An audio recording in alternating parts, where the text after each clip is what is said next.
The film begins with a brutal scene of a young man being savagely beaten by a group of thugs. The group leader, Suzaki, forces the young man to eat pig feces and even hurts his little finger as punishment for his alleged crime.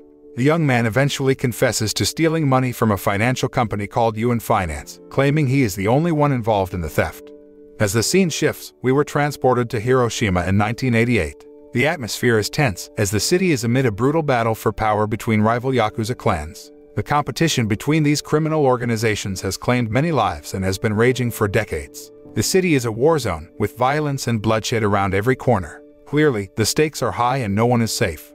Meanwhile, at a police station, a young officer named Suichi Hoka carried out tasks assigned to him by his senior, Sogo Ogami. Sogo is seen interrogating a woman as the two investigate a missing person case. As it turns out, the missing person is the same young man brutally tortured at the film's beginning by Suzaki and his group. Despite being treated like a servant by Sogo, Suichi's head of the police station, Mr. Keiji, always supports and encourages him to persevere in their office. Mr. Keiji also explains that while Sogo's behavior may be unorthodox, he is still a highly skilled and competent police officer. On a fateful day, Shuichi was determined to prove to Sogo that he was worthy of leading criminal investigations. Intrigued by his ambition, Sogo invited him to a casino and presented him with a challenge, confronting one of the visitors. Hearing that, Shuichi accepted and chose to confront the casino's largest and most intimidating visitor. Unfortunately, Shuichi's bravery was not enough, and he was soundly beaten by the visitor. It was later revealed that the man who had defeated him was none other than Sekitori, a powerful member of the Yakuza. Sogo quickly intervened to separate the two, and it was clear that he was afraid of Sogo's authority. At that moment, Sogo also questioned him about a missing person case in which he believed the Yakuza was involved. But Sekitori refused to speak, unwilling to betray his criminal organization. After that, Sogo took Suichi to the nearest pharmacy, his wound needing urgent attention. As they waited for the treatment, Suichi met the pharmacy nurse, Momoka. While they waited, Sogo shared with Suichi the ongoing feud between two powerful Yakuza clans, the Gyaku clan and the Otani clan. The tension between the two groups was palpable, and he feared that a full-blown war was imminent. He suspected both clans had ties to an illegal financial company, UN Finance. Determined to stop the violence before it escalated further, Sogo revealed his plan to take down both clans and bring them to justice. At that moment, Sogo planned to bring down the Yakuza, and he saw potential in Suichi's karate skills as a valuable asset. However, he couldn't hide his disappointment when Suichi failed to summon the courage to stand up to Sekitori earlier. After Suichi's treatment was finished, they returned to the police station. Then Sogo and the rest of the police team set to devise a plan to defeat the Yakuza by utilizing the missing person case he was investigating. One night, tensions between the Otani and Gyaku clan reached a boiling point when a member of the Otani clan, Kyoji, and his men provocatively confronted two members of the Gyaku clan who were standing in front of a building. He claimed the building belonged to the Otani clan, leading to a heated argument that escalated into a violent brawl. The next day, Sogo and Suichi paid a visit to Moritaka, a high-ranking member of the Otani clan. Still furious about the previous night's incident, Sogo brutally beat Kyoji. He then shared his intention to help the Otani clan gather strength in the absence of their leader, who was currently in prison. But Sogo's intentions were not entirely pure. As Moritaka handed him an envelope filled with money, Suichi couldn't help but feel shocked and dismayed at his senior's acceptance of bribes from the Yakuza. Later that evening, Moritaka invited them to drink and socialize at a brothel. To their surprise, they encountered members of the Gyaku clan, including Tsuneo, Takeshi, and Suzaki, as well as their minions. Despite the palpable tension and verbal jabs between the two groups, a physical altercation was thankfully avoided. After returning home, Suichi reflected on the night's events in his notebook. Coincidentally, he ran into Momoka again while out for ramen. Over their meal, she urged him to distance himself from Sogo, warning him that his senior is dangerous. Then he couldn't help but ponder Momoka's words, as he had seen firsthand Sogo's questionable actions. The next day, Sogo and Suichi continued their investigation, their first stop being an old woman's grocery store. During this visit, Suichi saw a different side of Sogo as he kindly refused to take charge of the old lady. Their next stop was a massage parlor, a known front for a prostitution ring. It was also a place where criminals often exchanged information. Unfortunately, Sogo was unable to get any useful information this time.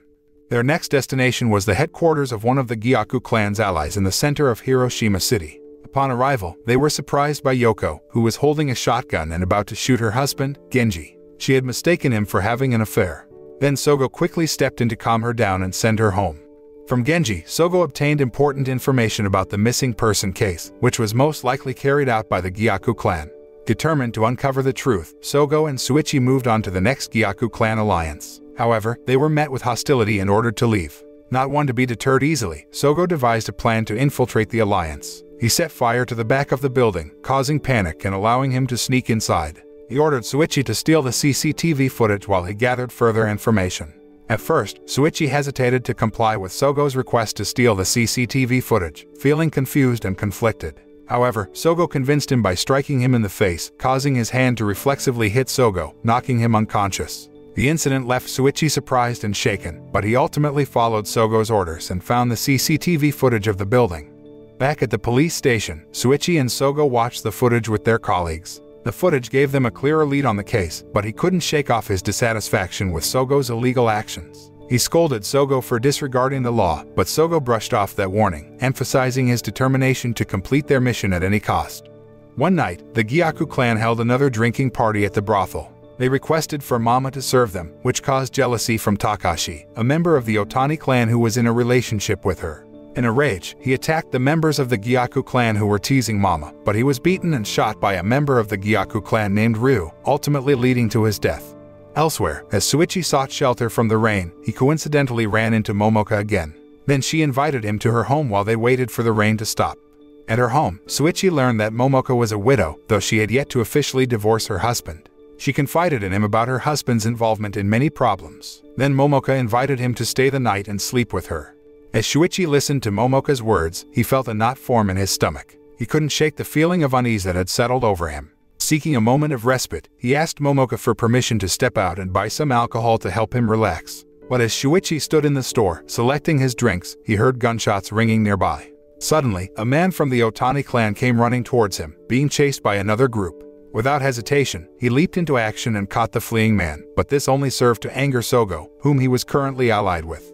Sogo explained that the Otani clan member was seeking revenge, as one of their own had been killed by the Gyaku clan. With a heavy heart, he knew that he had to go to the Gyaku clan headquarters and warn them not to take any further actions that would incite further violence.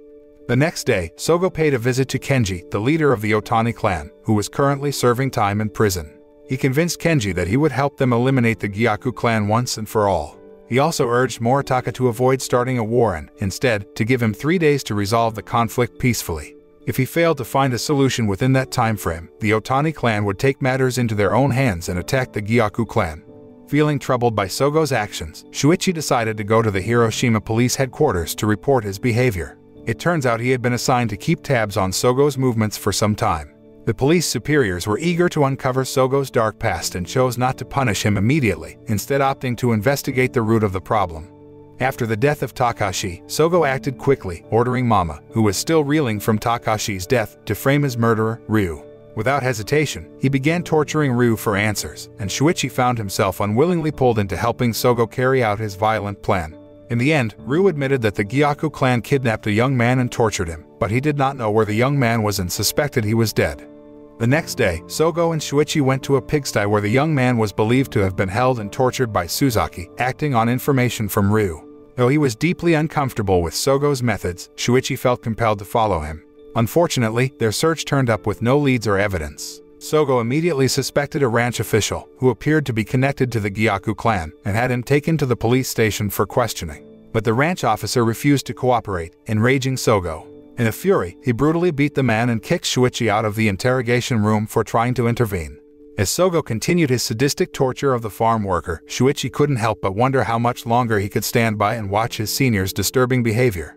As Shuichi struggled with the decision to report Sogo's actions, he found himself at odds with his fellow officers, who argued that doing so would put them all at a disadvantage. Meanwhile, Sogo continued to extract information from the ranch officer through cruel means. But when he stepped out of the interrogation room, he had finally managed to extract a clue about the whereabouts of the missing young man's body. That night, Sogo and Shuichi found themselves at Mama's brothel, drinking and trying to forget the day's events. But their respite was short-lived, as Genji approached them with troubling news that a journalist was investigating the murder of a Yakuza member, which had occurred 14 years ago, and Sogo was suspected to be involved. Shuichi knew he had to report this to his superiors, but they insisted that he find physical evidence of Sogo's involvement in the case before they could prosecute him. The next day, the police force, including them, set sail for an uninhabited island. There, they finally discovered the body of the missing young man.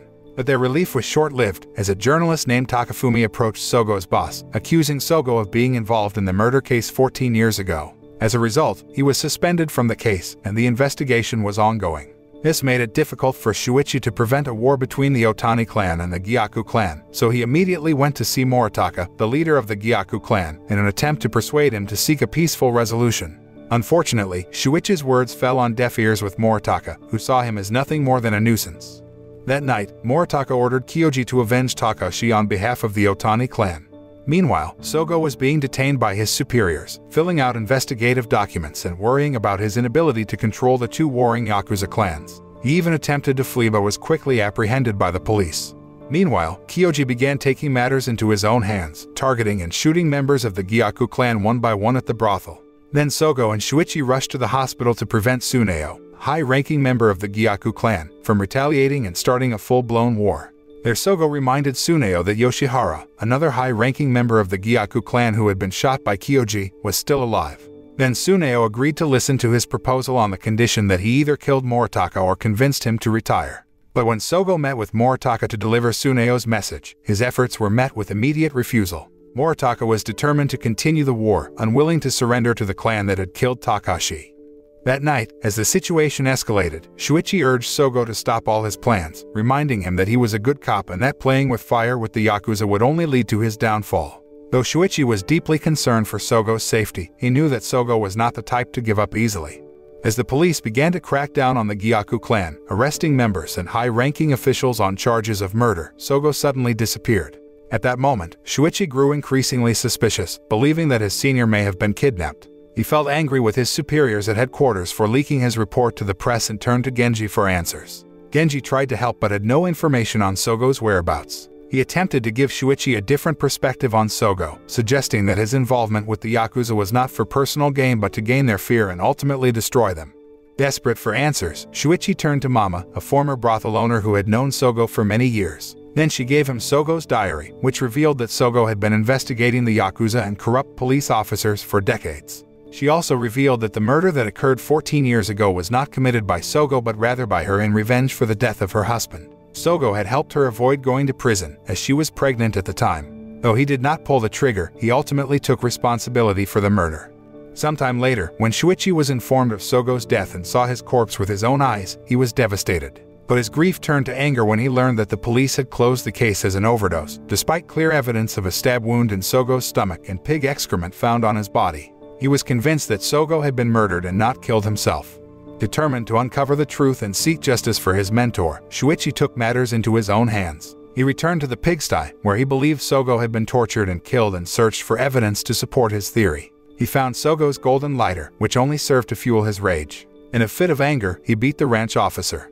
Fueled by a desire for revenge, Shuichi teamed up with Kenji and Moritaka to destroy the Gyaku clan. They crashed a party held by Tsuneo and other high-ranking officials of the Gyaku clan and began attacking. At that moment, everyone panicked as gunshots rang out while Moritaka searched for Tsuneo and killed him on the spot. But Shuichi's ultimate goal was not just to frame the Gyaku clan but also to capture Moritaka and end the war between the Yakuza. He called for backup, and the police arrived to arrest Moritaka and all members of the Otani clan. The film closes with Shuichi delivering Sogo's notebook to his superiors at headquarters. Along with it, he also submitted a report detailing a crime committed by his own boss. Despite the pressure to return to headquarters and continue his career, Shuichi firmly refuses and chooses to stay on duty in his current office, determined to continue the fight against corruption and bring justice for his fallen mentor, Sogo. The film ends. The moral message that we can learn from this film is that one should not judge others based on their outward appearance. Sogo, who initially comes across as rough and unapproachable, turns out to be a loyal and caring friend. He is willing to make the ultimate sacrifice, putting his life on the line to protect those he cares about. It serves as a reminder that people are complex and multifaceted and to not judge them based on first impressions alone.